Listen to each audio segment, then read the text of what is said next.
Muy buenos días a todos los amigos de la revista Sociedad HD y del Seminario de Pensamiento Crítico Bolívar Echeverría. El día de hoy tenemos el gusto de compartir con Patricio Meribel, quien es periodista, director de la revista Panoramas y un analista político internacional. Vamos a hablar sobre el acontecer político del Ecuador, la coyuntura actual, el tema de elecciones. Entonces, Patricio, bienvenido, es un gusto tenerte aquí en nuestro programa y entramos directo en materia.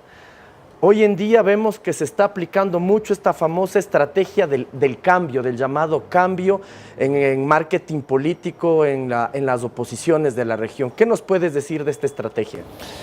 Mira, esta estrategia se empezó a utilizar en los años 90 por la ultraderecha chilena con Joaquín Lavín, que era un candidato Opus Dei, que había apoyado a Pinochet, que representa justamente el conservadurismo en el pensamiento político, económico y sociológico, pero ellos utilizan el cambio para vestir todas sus falencias desde el punto de vista de la propuesta.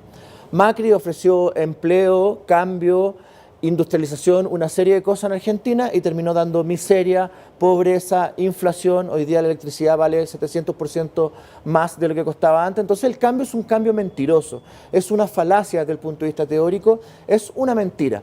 La discusión que se da en el Ecuador es que la revolución es siempre cambiante. Uno tiene que revolucionar la revolución, es un progresismo, ¿no? Se va acercando hacia cambiar permanentemente para mejorar la vida de las personas. Por lo tanto, no podemos permitir que se nos arrebate un concepto que le pertenece al pensamiento crítico, que es el cambio. El conservadurismo, en cambio, lo que ellos buscan es tratar de disfrazar la falta de contenido. Mira, el señor Lasso dice, esto es el cambio, pero el señor Lasso fue el feriado bancario, fue quien quiso embargar a los migrantes cuando fue la crisis española subprime y la burbuja inmobiliaria, le trató de quitar sus casas en España y en el Ecuador, que es una denuncia que está surgiendo en estos días. En Argentina el cambio significó más neoliberalismo. En Chile el cambio de Piñera significó más corrupción.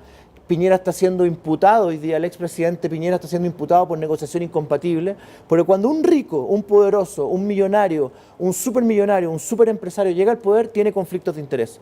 El señor Lasso, si ganara la presidencia del Ecuador, terminaría gobernando a favor de su banco, el Banco Guayaquil, y no para los ecuatorianos. Por lo tanto, el cambio debemos recuperarlo. Esta es la discusión entre el cambio mentiroso y el cambio verdadero. Muy bien, dentro de estas estrategias que se están usando aquí en la región, ¿qué nos podrías decir del tema de la corrupción? Se está achacando mucho, lo vimos en Brasil, lo quieren utilizar ahora en Ecuador. ¿Por qué se está tocando este tema? ¿Es real, no es real? ¿El tema de la posverdad quizás? ¿Qué nos puedes decir al respecto? No existe un gobierno perfecto en ninguna parte del mundo. Corrupción existe donde va a existir el ser humano, porque el ser humano tiene ángeles y demonios que conviven con él. Pero lo interesante es la manipulación mediática que se da a la corrupción. ¿Por qué no hablamos de la corrupción de Michel Temer, que fue un agente de la CIA que pagaba informes, que se le pagaba mensualmente por entregar información? ¿Por qué no hablamos de la corrupción de Macri, que está haciendo negociación incompatible, siendo presidente de la República para favorecer su empresa? ¿Por qué no hablamos de la corrupción del señor Piñera, que teniendo una disputa limítrofe con Perú, compró una empresa peruana? Fíjate lo que hizo, compró una empresa peruana para beneficiarse con los casos de corrupción. ¿Por qué no hablamos de la corrupción del peor terrorista de Estado, Augusto Pinochet, que vendió todos los recursos públicos, todos los recursos naturales chilenos a los grandes empresarios, las transnacionales? Eso es corrupción. ¿Cuál es el problema? Que esa corrupción es una manipulación mediática de los grandes medios, que son tremendamente corruptos porque juegan con el concepto de la verdad periodística para tratar de hacer mella en los gobiernos progresistas. Si comparáramos los casos de corrupción de la izquierda progresista con la derecha conservadora ha robado 800 veces más que los casos de la derecha. Te pongo un ejemplo de manipulación mediática.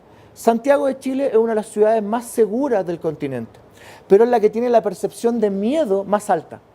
Explícamelo. Porque todos los días en los noticiarios aparecen muertes, asaltos, violencia. Entonces manipulan la información. Acá sucede lo mismo. Los gobiernos de derecha son 100.000 veces más corruptos que los gobiernos de centro izquierda, que los gobiernos progresistas. Pero se exacerba, se levanta la información manipulándola para instalar una idea en la percepción pública, en el espíritu público, en la opinión pública. Es una construcción de realidad que lo que busca es darle mella. Fíjate que en Ecuador, este es el único país que ha perseguido su propio gobierno a los ex colaboradores que estaban involucrados en corrupción. Este es el único país del continente que expulsó a Odebrecht. Entonces los vinculan con Odebrecht como una jugada de los gringos, una jugada de los norteamericanos, de la inteligencia norteamericana, para tratar de instalar que este es un gobierno corrupto.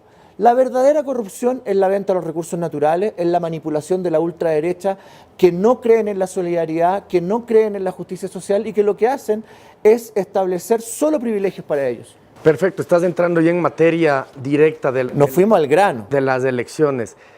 ¿Cuál es la importancia de esta segunda vuelta para el Ecuador y para la región? Atilio Borón decía que acá se iba a dar la batalla de Stalingrado, ¿no? La batalla de Stalingrado fue cuando los rusos, las fuerzas comunistas, paran a los nazis y logran ganar la Segunda Guerra Mundial. Fue una batalla estratégica. Yo quizás no soy tan extremista, pero creo que si se pierde Ecuador, se pierde un modelo de socialismo del siglo XXI que funciona. Fíjate que ellos tratan de instalar que Ecuador es Venezuela. Tú sabes que el proceso venezolano y el proceso ecuatoriano son muy distintos. Ecuador está mucho más cerca del progresismo de Uruguay que de la izquierda venezolana. Cada país tiene derecho a tomar sus decisiones, pero ustedes han tenido 10 años de estabilidad económica, de logros y de construcción social. Pero ellos, en los últimos 10 años anteriores, ustedes tuvieron 7 presidentes de la República, este país era un chiste, parecía un circo la política, y esos mismos políticos, los que fueron responsables del feriado bancario, el señor Lazo, los que estuvieron detrás de esa inestabilidad política, vuelven hoy día con el discurso de cambio. Entonces, la importancia que tiene ganar las elecciones en el Ecuador para el progresismo significa que este modelo se puede reproducir en otros países. Chile, Argentina, Brasil, Perú, que hoy día son dominados por el neoliberalismo. Por eso que es tan relevante Ecuador, porque Ecuador ha dado muestras de soberanía. Asiló a Julian Assange en Inglaterra, expulsó a los norteamericanos de la base aérea de Manta. Hay un tema político estratégico. Ecuador es muy pequeñito como país, pero desde el punto de vista simbólico, Rafael Correa representa la esperanza de la izquierda, la centroizquierda y el progresismo democrático para el mundo. Por eso que tienen que atacarlo y reventarlo. Y esta es la única oportunidad que va a tener la derecha para tratar de eliminar las fuerzas progresistas en la región. Para ir cerrando, ¿qué mensaje les darías tú a los ciudadanos de la Patria Grande en este momento? Bueno, la Patria Grande está en peligro. La Patria Grande está en peligro. Existió un plan Cóndor en los años 60, 70, donde derrocaron a los gobiernos democráticos, a Salvador Allende, en Argentina, en Brasil, con un costo de muerte feroces. Hoy día un poco más sutil la estrategia, ¿no? Estos golpes blandos, estos golpes blancos, pero seguimos estando en peligro. Y el peligro significa perder tu trabajo, perder tu derecho social, perder tu educación gratuita, perder tu salud gratuita. En los modelos neoliberales todo es un producto, hasta el agua en Chile es un producto que no pertenece a los chilenos. Esta es una batalla de visión de mundo en donde tú tienes que elegir entre la solidaridad, la justicia social y la estabilidad que ofrece Lenin Moreno y Jorge Glass, o el caos, la violencia, el individualismo exacerbado y el negocio incompatible de Guillermo Lasso y el demente, no le puedo decir de otra forma, camisetero, que ha estado en todos los partidos políticos, de Andrés Páez. O sea, la pelea que se va a dar en Ecuador es una pelea trascendental para todo el continente. Yo llamo a las fuerzas progresistas de la Patria Grande a instalarse en el Ecuador, a defender la democracia, a defender la paz y defender la estabilidad. Muchas gracias, Patricio. Muy gentil por acompañarnos el día de hoy. Muchas gracias y un abrazo a todos ustedes.